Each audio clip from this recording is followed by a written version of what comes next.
Assalamualaikum warahmatullahi wabarakatuh. Now we are group 7. There is member they are Nanda Putri, Muhammad Akmali, and Alimatul Barokah.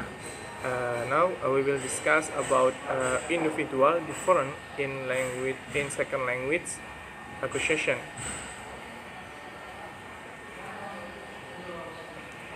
So far, we have been concerned with describing and explaining the universal aspect of second language acquisition, the main concern of SLA. However, SL also acknowledge that there are individual different in second language acquisition. The social factor to do with the context of learning have effect on how successful individual second language learner are, and possibility on how integrate development as well. Perbedaan individu dalam akuisisi bahasa kedua ini, sejauh ini kita telah membahas dan menjelaskan tentang aspek universal akuisisi bahasa kedua. Namun dalam SLA ini juga mengetahui bahwa adanya perbedaan dalam setiap individu dalam akuisisi bahasa kedua tersebut. Faktor-faktor sosial yang berkaitan dengan konteks pembelajaran memiliki efek pada seberapa sukses individu tersebut mempelajari bahasa kedua dan bagaimana perkembangan antar bahasa. Now we explain a number of psychological dimension of different. There are affective factors such as learners' personality, their preparedness to take risks in learning and using second language. Learners preferred ways of learning, maybe like their learning style. Dalam dimensi psikologi ini kita akan membahas tentang faktor afektif seperti kepribadian peserta didik yang mempengaruhi kecemasan atau mempengaruhi persiapan dalam mempelajari bahasa kedua. Ada juga gaya bahasa. Gaya bahasa ini dapat mempengaruhi orientasi keseluruhan mereka dalam mempelajari bahasa kedua ini. Now in discussion we will focus on two of the major dimensions for language aptitude and motivation, and also explore how different in language strategy can affect development. Hi, now we will study about aptitude. What is aptitude? The concept of language aptitude is related to the broader concept of human abilities, covering a variety of cognitively based learner difference. And then the study of individual difference in ability has been one of the most established areas in psychology. So, what is language aptitude? Language aptitude is the capability involving a special propensity for learning a second language. Role of aptitude in second language acquisition. In the domain of second language learning, aptitude has traditionally been seen as a key factor. Ehrman and Oxford took place a large survey of individual difference. They found that aptitude measures where the individual difference variable most strongly correlate with second language proficiency. John Carroll is the first person to talk about language aptitude. In an article, he is reviewed that aptitude research defines general aptitude and capability of learning a task, which depends on some combination of more or less enduring characteristics of the learner. In the case of language aptitude, The capability involves a special propensity for learning a second language. Okay, here Carroll's specific claims. The general claims that language aptitude constitutes a relevant factor in second language acquisition entails, in Carroll's view, a number of more specific claims. There is, first, aptitude is separate from achievement, and then aptitude must be shown to be separate from motivation, and then aptitude must be seen as a stable factor, perhaps even innate. And number 4, aptitude is to be viewed not as a prerequisite for second language acquisition, and for the last, aptitude must be found to be distinct for general intelligence. That's all for me. Thank you very much. Okay, the next motivation, while language aptitude consort the cognitive ability that underlies successful second language acquisition, motivation involve the attitude and affective state that improve the degree of effort the learners make to learn and on second language. Various kind of the motivation being different. Sementara tadi kita membahas tentang bakat bahasa, kemampuan kognitif yang mendasari keberhasilan dalam mempelajari bahasa kedua. Sekarang kita akan membahas tentang motivasi yang melibatkan sikap dan keadaan afektif yang mempengaruhi tingkat kesuksesan atau tingkat usaha dalam mempelajari bahasa kedua. Ada variasi motivasi seperti ada motivasi instrumental, integratif, akseleratif, dan intrinsik. Selanjutnya ada motivation instrumental. Learners may make involved to learn a second language for some functional reason, such as to pass examination, to get better job, or to get placed at university in some learning context. Motivasi instrumental ini yang muncul dari alasan fungsional seperti melewati ujian, mendapatkan pekerjaan yang baik, atau mendapatkan tempat di universitas. Instrumental motivation seem to be major force determining success in second language learning.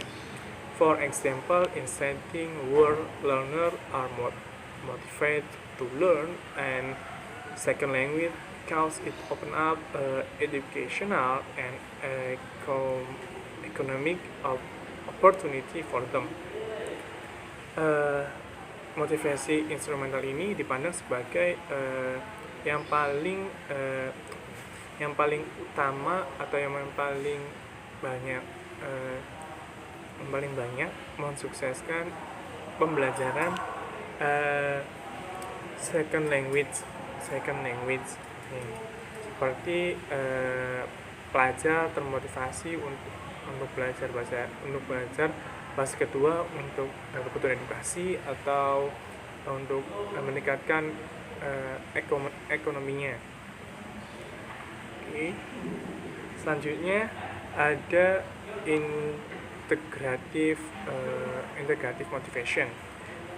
Some learners may choose to learn particularly second language because they are interested in the people and culture represented by the target language group.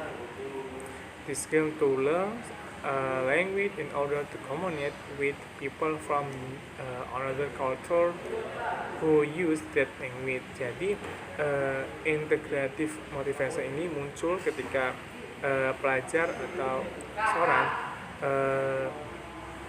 memiliki rasa ingin tahu atau rasa ingin tahu tentang bahasa atau budaya suatu bahasa lain, sehingga dia mempelajari bahasa termotivasi untuk bisa berkomunikasi dengan orang yang lain yang memiliki bahasa berbeda gitu, sehingga dia bisa berkomunikasi dengan bahasa tersebut.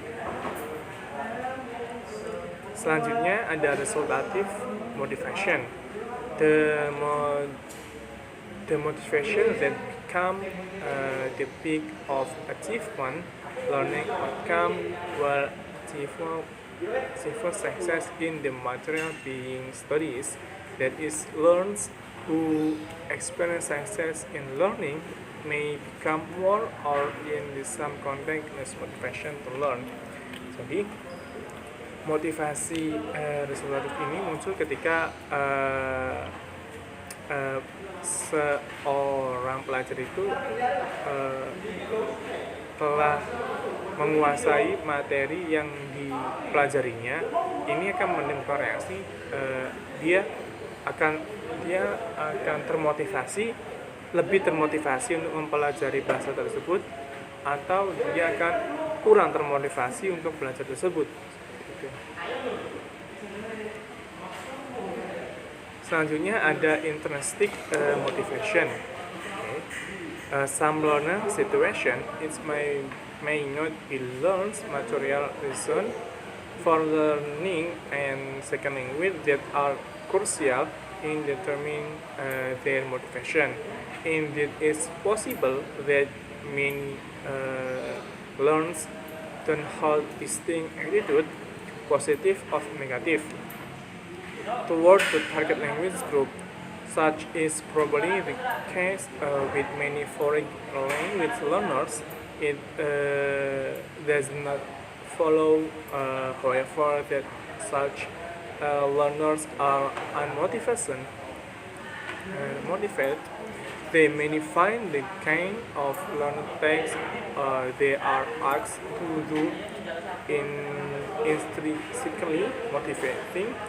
According to this view, motivation involves the arousal and the maintenance of curiosity and can evolve as a result of such factors as learners particularly interest and the extent to which they feel personally involved in learning objective. Jadi dalam munculnya motivasi ini muncul pada diri